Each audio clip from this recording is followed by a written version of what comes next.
अस्सलाम वालेकुम, कैसे हैं आप सब। उम्मीद है आप सब ठीक होंगे, खैरियत से होंगे। Welcome to my vlog. तो सबको गुजरी हुई ईद मुबारक, क्योंकि मैं ईद का व्लॉग बहुत लेट अपलोड कर रही हूँ। तो कैसी गुजरी आप सबकी ईद। तो ये था हमारा 30th रमज़ान दिन के टाइम पे। मैंने दिन के टाइम पे इनाया को और रिया भैया को मेहंदी लगा दी थी, बिकॉज शाम के टाइम पे मुझे बहुत सारा काम करना था। एक हाथ पे मैंने उसका स्टिकर अप्लाई कर दिया था, ये स्टिकर मैं पाकिस्तान से मैंने लिया था, और दूसरे हाथ पे मैंने थोड़ी बहुत अपना कारनामा जो है वो सर अंजाम दिया। फिर आ जाता है ये इफ्तारी के बाद का टाइम। मैंने सारा घर क्लीन करना था, तो यहाँ पे मैंने अपना बेडरूम जो है वो अच्छे से क्लीन कर लिया। बेडशीट मैंने आज न्यू बिछा दी थी। ये बेडशीट मैं पाकिस्तान से ही बनवा के लाई थी, लेकिन मैंने इसको अभी तक एक बार भी यूज़ नहीं किया था, इसी सेंस में ही कि मुझे ये वाली बेडशीट जो है ये मुझे ईद पे यूज़ करनी है। सो लाइट ऑफ़ करने के बाद ये कुछ इस तरह से नज़र आ रही थी। बाकी सारा घर ए टू ज़ी कंप्लीट हो गया था। यहाँ पे किचन जो है वो भी सब क्लीन हो गया था। स्टोव मैंने अच्छे से क्लीन कर लिया था, और फिर उसके बाद मैंने इसके ऊपर फॉइल लगा दी। मैं फ़ॉइल लगाना जो है वो प्रेफर करती हूँ, बिकॉज़ इतना स्टोव गंदा नहीं होता। फॉइल गंदी होती है तो फॉइल को हटा के जस्ट नीचे से एक दफ़ा आप अच्छे से क्लीन करके फिर से लगा दो। खैर आज मैंने डीपली वॉश किया था उसको।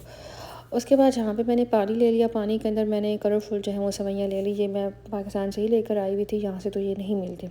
इनको मैंने अच्छे से बॉईल कर लिया था। फिर मैंने यहाँ पे एक पैन में दूध ले लिया था, क्योंकि हम 2 पर्सन हैं तो मुझे स्वीट जो है वो 2 पर्सन के हिसाब से ही बनानी थी, because I am not sweet lover. और मेरे हस्बैंड जो है वो भी बहुत कम खाते हैं, और बच्चे जो हैं वो भी इतने नहीं खाते शौक़ से, और हमारे घर किसी ने भी आना नहीं था। सो मुझे बस बहुत ही कम क्वांटिटी बनानी थी। यहाँ पे मैंने दूध ले लिया था, उसको मैंने अच्छे से बॉईल करके उसमें शुगर ऐड कर दी थी, और अब मैं उसमें ऐड कर रही थी कस्टर्ड। जब कस्टर्ड थिक होना स्टार्ट हो जाएगा तो फिर मैं उसमें ऐड कर दूँगी जो मैंने सेवइयाँ बॉईल की थी वो। अब इसका दूसरा ऑप्शन ये होता है कि आप दूध के अंदर सेवइयाँ डाल दें, वो अच्छे से दूध के अंदर ही पक जाती है, उनका एक बड़ा अच्छा फ्लेवर आता है। बट उसमें ये होता है कि जब हम कस्टर्ड डालते हैं, या तो फिर आप कस्टर्ड अलग से किसी पैन में बना के फिर उसके अंदर मिक्स करें, थोड़ा सा वो लंबा काम हो जाता है। तो फिर मैंने शॉर्टकट ये किया कि उनको बॉईल किया, फिर उनको इस तरह से मैंने इनके अंदर डाल के कर लिया था मिक्स। तो इस तरीके से भी वो काफ़ी अच्छी बनी थी। और यहाँ पे ऑलमोस्ट रेडी हो चुकी थी। क्वांटिटी बिल्कुल अच्छी थी। अगर मैं इससे ज़्यादा थिक करती तो वो फिर बहुत ज़्यादा थिक हो जाती जब ठंडी होती हैं। तो फिर मैंने एक बॉल ले लिया, और मैंने उसमें ये अपना और हस्बैंड के लिए ना ट्रांसफ़र कर ली थी। बट हम 2 पर्सन के लिए भी ये काफ़ी ज़्यादा थी, बट ऑब्वियसली मुझे अब कितनी कम क्वांटिटी बनाऊँ मैं। खैर उसके बाद इस वाले बॉल में मैंने बच्चों के लिए यूज़ कर ली थी, बच्चों के लिए डाल दी थी। यहाँ पे मैं नट्स जो है वो चॉप कर रही थी, सिर्फ अपने जो हमारा कस्टर्ड था उसका वो डेकोर करने के लिए, बच्चों के लिए नहीं।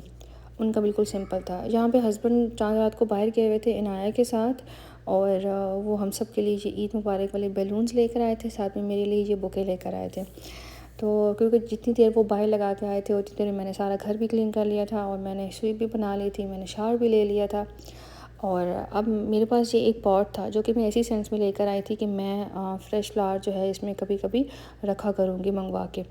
तो फाइनली वो पॉट मेरा पहले से ही आया हुआ था, और फिर हस्बैंड जो बुके ले आए थे तो मैंने सोचा चलो अच्छी बात है, मैं इसके अंदर जो है वो लगा देती हूँ, तो बड़ा अच्छा लगता है। तो अब यहाँ पे मैं इसके अंदर रख रही थी, और रिया भैया जो है उनको मैंने बहुत जल्दी सुला दिया था, ताकि वो नेक्स्ट डे फिर जाग जाएँ। और ये जो रेड रोज़ेज़ है ना, ये एक हफ़्ता पहले की बात है। हस्बैंड आए थे तो वो मेरे लिए लेकर आए थे ये रेड रोज़ेज़। तो मेरी ज़रा नोक-झोंक हुई थी उनसे, तो वो मेरे लिए फिर ये लेकर आए थे तब। तो मैंने सोचा ये भी अभी ठीक ही हैं, मतलब बहुत ज़्यादा जो है ये फ्रेश भी नहीं है और बहुत ज़्यादा जो है ये ख़राब भी नहीं हुई है, तो इनको भी इनके अंदर रख लेते हैं। तो ये पॉट जो है मैंने इस तरह से कुछ रेडी कर लिया था, और ये काफ़ी अच्छा लग रहा था। तो मैंने ये इसकी जो पिक्चर है ये मैंने आपके साथ शेयर किया। सो उसके बाद मैंने कर दिया था, ये मेहंदी लगाई थी अपनी, और ये मेरी और इनाया का सेम ही डिज़ाइन था ऑलमोस्ट, बस थोड़ा सा ही कोई फ़र्क होगा। तो उसके बाद अब ये आ जाता है रात के कोई 3 बजे का टाइम। मैं सारी रात जागती रही थी चाँद रात को। खैर यहाँ पे मैं बना रही थी चने, और मैंने बहुत ही कम सॉरी पोटैटो आलू का भुजिया बना रही थी। एक तो मुझे समझ नहीं आ रही। अच्छा, मैं आलू का भुजिया बना रही थी। आलू मैंने जितनी देर में बॉयल होने के लिए रख दिए थे उतनी देर में मैंने मेहंदी लगाई थी, ठीक है। फिर मैं वापस आई तो मेरे आलू जो बॉयल हो चुके थे। मैंने बहुत ही छोटा साइज़ का प्याज लिया था, फिर उसमें हाफ़ टमाटर लिया मैंने, आलू मैंने बॉयल कर दिए थे। ये मैंने सारे आम जितने भी घर के मसाले होते हैं ये मैंने सब यूज़ किए थे। मुझे बनाना था आलू का भुजिया, बिकॉज़ मैं बना रही थी हलवा पूड़ी, तो मुझे चने भी बनाने थे, आलू का भुजिया भी बनाना था। और यहाँ पे आलू जब मेरे रेडी हो चुके थे। अब मैं बना रही थी चने क्योंकि मेरे पास बॉयल हुए हुए थे। तो मैंने एक प्याज जो है वो बड़े साइज़ का ले लिया था और इसमें मैंने हाफ़ टमाटर ही डाल दिया था। दोनों चीज़ें मैंने बहुत ही बारीक चॉप कर ली थी। अब यहाँ पे मैं चने निकाल रही हूँ, लेकिन चने कहते हैं कि जी हमने आना नहीं है। बड़ी मुश्किल से फिर मैंने दोबारा से उनके स्पून मतलब से निकाले थे वो, क्योंकि ये चिपके हुए होते हैं। तो पहले तो मैंने सोचा था कि मैं इनको वॉश करूँगी ना, जो इनके अंदर एक पानी होता है वो निकाल दूँगी, बट फिर मैंने कहा कि नहीं। खैर चने जहाँ पे मेरे ना अच्छे से थोड़े बहुत मैंने मसालों के बगैर इनको भूना था, और फिर उसके बाद मैंने इसके अंदर सारे मसाले ऐड कर दिए थे। और सबसे मज़े के मेरे चने बने थे। मुझे चने मज़े के लगे थे, बट मेरे हस्बैंड को आलू का भुजिया अच्छा लगा था, बिकॉज़ वो ज़रा डिफरेंट तरीके से मैंने बनाया था ना, आलू को बॉयल करके। नॉर्मली ऐसा नहीं होता। अब यहाँ पे चने जो है ना मेरे बहुत ही अच्छे तरीके से भून चुके थे। ऑयल जो है वो मेरा सेपरेट हो चुका था। मैंने इसके अंदर सिर्फ हाफ़ ग्लास जो है वो ऐड किया था पानी का, क्योंकि मुझे बहुत ज़्यादा ग्रेवी जो है वो नहीं चाहिए थी। और अनफॉर्चुनेटली मेरे पास ना कोरिएंडर नहीं था, और भूल गई थी मैं, और मैंने एक दफ़ा हस्बैंड को बोला भी, लेकिन वो भी भूल गए, तो वो भी नहीं लेकर आए। अब ये मॉर्निंग का टाइम था, मैं पूड़ी की रेसिपी बिल्कुल भी रिकॉर्ड नहीं कर पाई, क्योंकि मैंने जल्दी में बनाई, और जब मैं बना रही थी तो तब मेरे अपने घर से भी कॉल आई हुई थी और मेरे इन लॉज़ की भी कॉल आई हुई थी। तो दोनों फ़ोन हमारे बिज़ी थे, तो कोई भी ऐसा और चीज़ नहीं थी जिससे मैं वीडियो रिकॉर्ड करती। तो बस ये हमारा ब्रेकफास्ट था। उसके बाद मैंने रेडी कर दिया था सबसे पहले बच्चों को, साथ में उसके बाद हम लोग सो गए थे, हम लोग उठे थे कोई 1 बजे के करीब। देन मैंने साथ में राइस रखे थे बनाने के लिए, और साथ साथ मैंने बच्चों को रेडी भी कर दिया था, क्योंकि ये लोग एक्साइटेड थे। फिर ये खाना खाने से पहले का मैंने रिकॉर्ड किया था। मैंने अपने बच्चों के लिए ईद के गिफ्ट्स लिए थे। मुझे ऐसा लगता है कि बच्चों को पैसे देने से बेहतर है कि आप उनको गिफ्ट्स दें, वो चीज़ें दें जो उनको पसंद है, जो उनके इस्तेमाल में हों।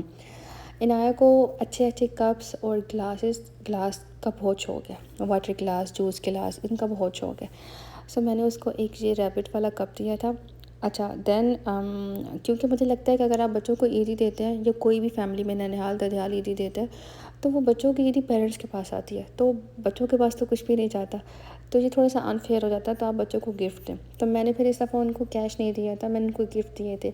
अच्छा फिर इनाया को अच्छे अच्छे लैंप्स बहुत ज़्यादा अट्रैक्ट करते हैं उसको, लाइक मल्टी शेडेड लैंप्स जो हैं वो काफ़ी अच्छे लगते हैं। तो फिर मैंने उसके लिए एक ये लैंप लिया, और इनाया की एक्साइटमेंट चेक करो खोलते हुए, लाइक उसको मतलब वो एक्साइटेड थी, उसको मैंने बताया हुआ था कि आपके लिए सरप्राइज़ है। उसके बाद फिर मैंने उसको ये एक क्लॉक दिया था, उसको बेसिकली एक अलार्म क्लॉक चाहिए था, जिससे मैं उसको अलार्म लगा के दूँ, और ताकि वो सुबह स्कूल के टाइम पे ख़ुद से उठे। मैं चाहती हूँ कि थोड़ी सी वो रिस्पॉन्सिबल हो, बिकॉज़ थोड़ी बड़ी हो रही है तो अच्छी बात है। अच्छा यहाँ पे अब जो पंगा हो जाएगा, यहाँ पे बेसिकली ये बैडमिंटन था, और अरिया कहती थी मैं ओपन करूँ, अबिया कहती थी मैं ओपन करूँ, तो मैंने व्लॉग बंद करके ओपन किया था। खैर ये 3 कप थे, तीनों कप मैंने सेम लिए थे, और साथ में अनाया का क्लॉक और लैंप। देन ये मैंने बनाया था मटन पुलाव दिन के टाइम पे, और साथ में सिंपल ये सैलेड था, और साथ में ये स्वीट थी हमारी। बस लंच हमारा बहुत ही सिंपल था। हमारे बच्चों ने कुछ भी नहीं खाया था उस टाइम पे, क्योंकि बच्चों को मैंने ब्रेकफास्ट करवाया था, क्योंकि ब्रेकफास्ट तो सिर्फ हम दोनों ने किया था, तो बच्चे तो सो रहे थे। एंड देन उसके बाद ये कुछ स्वीट्स की पिक्चर हैं। फिर उसके बाद सारा काम लंच वंच करके फिर मैं हो गई थी तैयार। बर्तन मेरे रह गए थे, और मैंने ये सोचा कि मैं बर्तन धो लेती हूँ, बट मैं काफ़ी लेट हो जाती। मैं तैयार होके अच्छी अच्छी पिक्चर्स बनवाना चाहती थी। मैं पार्क गई हूँ कि मैं बनवाती हूँ, लेकिन वहाँ पे इतनी शदीद हवा थी कि मेरी कोई भी पिक्चर्स हैं वो अच्छी नहीं बनी थी।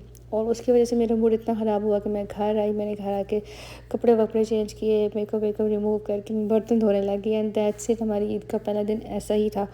कुछ भी नहीं था एक्स्ट्रा, मतलब हम लोग कहीं घूमने नहीं गए, कहीं खाना खाने नहीं गए। ये बच्चों की कुछ पिक्चर्स हैं जो कि मैंने घर में ही क्लिक की थी उनकी, तो मैंने सोचा कि मैं आप लोगों के साथ शेयर कर देती हूँ। और उसके बाद ये कुछ मेरी पिक्चर्स हैं। तो पहला दिन हमारा ऐसा ही था। हमने लाइक लंच में भी मैंने हस्बैंड से पहले से पूछा हुआ था कि आपको क्या चाहिए, तो उन्होंने कहा था कि मुझे मटन पुलाव या मटन बिरयानी कोई भी बना दो। तो फिर मैंने कहा चलो ठीक है, ये मटन चाहिए, भी मैंने चांद रात को बॉयल कर दिया था। ये वो लैंप है बेसिकली जो कि मैंने इनाया को गिफ्ट किया था। ये ईद की रात को हमने ऑन किया था। इनाया को फायर वर्क का बहुत दिल कर रहा था, तो फिर हस्बैंड ने फायर वर्क ले के रखा हुआ था, बट उसको बताया नहीं था। तो ये फिर ईद के पहले दिन रात का व्लॉग है कि बच्चों ने ना फायर वर्क किया था वो लैंप ऑन करके, और फिर इन लोगों ने फायर वर्क किया। तो थोड़ी सी इन्होंने बस घर में ये मस्ती कर ली थी। ऑब्वियसली जहाँ पे पाकिस्तान जैसी ईद नहीं होती वहाँ पे बहुत अच्छी ईदें होती हैं, जहाँ पे आपके रिलेटिव आपका कोई भी नहीं होता। एक मेरी फ्रेंड थी, वो भी पाकिस्तान गई हुई है। सो उस वजह से जो ईदें पाकिस्तान में होती हैं वो ऑब्वियसली हम यहाँ पे एंजॉय नहीं कर सकते। तो लेकिन यहाँ पे मजबूरी है, ऑब्वियसली आपके पास कोई ऑप्शन भी नहीं होता। तो बस ये था मेरा ईद का पहला दिन का व्लॉग, और दूसरे दिन मैंने क्या किया वो मैं अपलोड कर दूँगी इंशाल्लाह जल्दी। तो आई होप आपको पसंद आया होगा। अगर पसंद आए तो please subscribe to my channel, like my video and don't forget to press the bell icon. Thank you so much for watching. Take care. अल्लाह हाफिज़।